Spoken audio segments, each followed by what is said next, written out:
Good evening. This is Archie's cabin, and this is Archie on his deck.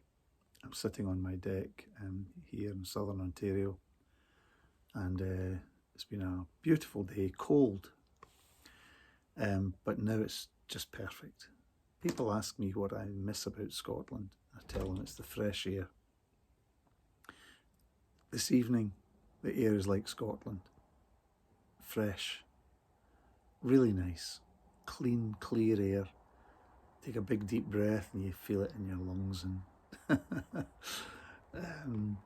the air is a bit too warm for me at times, and the reflection you're seeing in the window is the sunset. So I have another deck at my office, and I was just coming out of my office and saw it was a lovely evening, sat there for a while and then came over here, and the thought began in my mind as I was sitting outside my office, and I think I'll share it with you. I thought, what a beautiful night. There's not a sound. There's a car past there, but generally not a sound. There's no wind. Trees are still. Birds are all happily nested up. There's an occasional chirp, that's all. No noise. I wonder if you can hear the silence. You can see the sunset behind me. The question that came to my mind was, wouldn't it be awesome to end your life like a sunset? How do you expect your life to end? Full of clouds and tears and pain, regrets, skeletons, drama, loneliness, fallouts, broken relationships. Wouldn't it be nice to end your life like this sunset? Let me show you. There is not a cloud in the sky. Not a soul. Anything you see is a reflection in the windows. Look, not a cloud in the sky anywhere. The entire sky is absolutely clear. That's how to end your life, eh? Yes, that would be a wonderful ambition to have. And it doesn't matter what age you are, you have to start having that ambition now. Here's some other people, the echoes of their happy voices over the countryside here, because they're out in their garden too. And I saw something that's the first time this year, a lightning bug, we call them, or a firefly or something like that. It lights up and goes out. You've seen them somewhere. I don't think we have them in Scotland, but certainly all over the world. How to end your life with a clear sky? Well, I can tell you how to do that. And you may have had a life that's really difficult, a life full of pain, full of mistakes, full of wrong. You did the wrong things. Other people did the wrong things by you. Jesus Christ can give you the grace to let that all go. He can give you the grace to forgive. And before he does that, he'll give you the grace to be forgiven. If you come to Jesus Christ as a sinner in need of him and confess your sin to him, you don't need a priest or a prelate. You can go directly to him. He invites you to come. He says, "Come to me, all you that labour and are heavy laden, and I will give you rest. Take my yoke upon you and learn of me, and you'll find rest for your souls," right? So Jesus Christ can forgive your sins. Invite him into your life to cleanse you and to fill you with his Spirit and live for him. That'll deal with your past sins, future sins. You can confess them to him and he'll freely forgive and cleanse you. What do you do about the sins of others? How do we forgive those who hurt us so bad? Sometimes family members, children, parents, grandparents, aunts and uncles, school teachers, local dignitaries, churchmen, doesn't matter.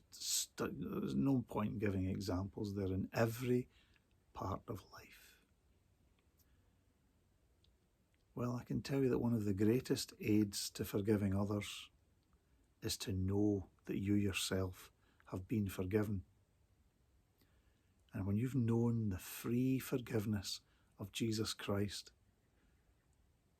the one that was perfect, had no sin. He knew no sin. None of his enemies could convince him of having sinned. They couldn't show up anything in his life. Their testimonies all contradicted one another because they were untrue. They said, never man spake like this man. He forgave you. You were his enemy. While we were enemies, Christ forgave us.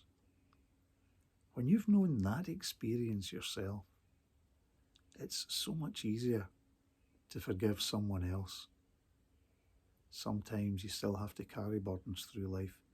Sometimes you have to hide them away. Oh, there's a great movement in the world today to share them. They say, you might got to speak about things. No, you've got to let them go. Got to let them go. Talking about them just reinforces it. How did you remember the tables? 1, 1 and 2, 2 and 2 is 4. You remembered it by repeating it. How is it you think you'll forget your sins and other people's sins against you by repeating them? Some people want to write them down. It's just madness. Forget it. Let it go. God will deal with it in his good time. And you want to end your life so that your life, when you finish your life, is like this evening, like that sunset behind my head in that window there, that reflection you see. Clear, bright, cheerful. Earlier tonight, that sunset, which is on the horizon, way up, it's actually northwest of me here. The sun is setting right away up high on the grid up there, way up high. How far away is that? But it was shining so strong, it lit up my whole house inside. We have a kind of glass wall here, and it lit the whole house. The whole of that room was gloriously pink. I don't think I'd have painted the walls that colour myself, but it's a pink glow in the sky. It's orange right now. That's the sky, the sun going down. It's had its day, it's done its day here. It's finished here. Now I know the sun doesn't go down, okay? I'm no stupid. Did astronomy at university and the history of science and a load of things like that. I learned that. I'm quite sharp on I'm joking. I hope you don't think I'm serious. But the sun goes down in our experience. To me looking here, the sun has just gone down. It's finished its day. I'm getting to that stage, getting a bit older, thinking, what is my life going to be like when my life is over? I want to leave a sunshine. I want to leave a sunset. God help me to leave a life that is like a sun, that shines, that glows, that people look at it and say, did you see the sunset last night? Did you see the sunshine? That's the ending that every one of us should try and seek for. And many, many people give up in their older age, become grumpy, moany old. There's nothing ever right. Used to say to my mum, would you like to go a drive down to the Loch Lomond? And she would say, oh, who would I want to do that for? It's not very nice, So you'd leave it for a wee while, say, fancy a cup of tea, make her a cup of tea, come back in and say, so we're just going down the loch now, Mum, do you want to come? And she would say, well, why not? She'd come. And she would talk about that for the whole week. What a wonderful day it was down the loch. But initially, mumble. I once had a friend and you never asked them how they were getting on because they told you and it was never good. We'll take that lightly. These are not serious moments, but they illustrate what could be serious moments in your life. And Jesus Christ wants to give you a life that glows with his love and grace and that shines like the noonday sun, never mind a sunset. But when your day comes to leave this world, make sure you leave a sunset behind and not an ominous, dismal sky for tomorrow for everybody else to go deal with. Deal with yourself so they don't have to deal with it. That's my thought for the day. I'll give you the text again that will enable you to have a sunset. Jesus said, come to me, all you that labour, all you that are heavy laden, and I will give you rest. Okay? That's the text for today. And thanks for sitting with me. This is Archie's Cabin. See you again. Give me a thumbs up or write me a text or find me on the internet. You'll find me, Archie Murray. You'll get me there. I've written a couple of books. One's called Being Joseph, one's called Being Ruth. Go and look them up. Send me a text. Tell me you enjoyed them or were blessed by them. The Lord bless you. Bye-bye.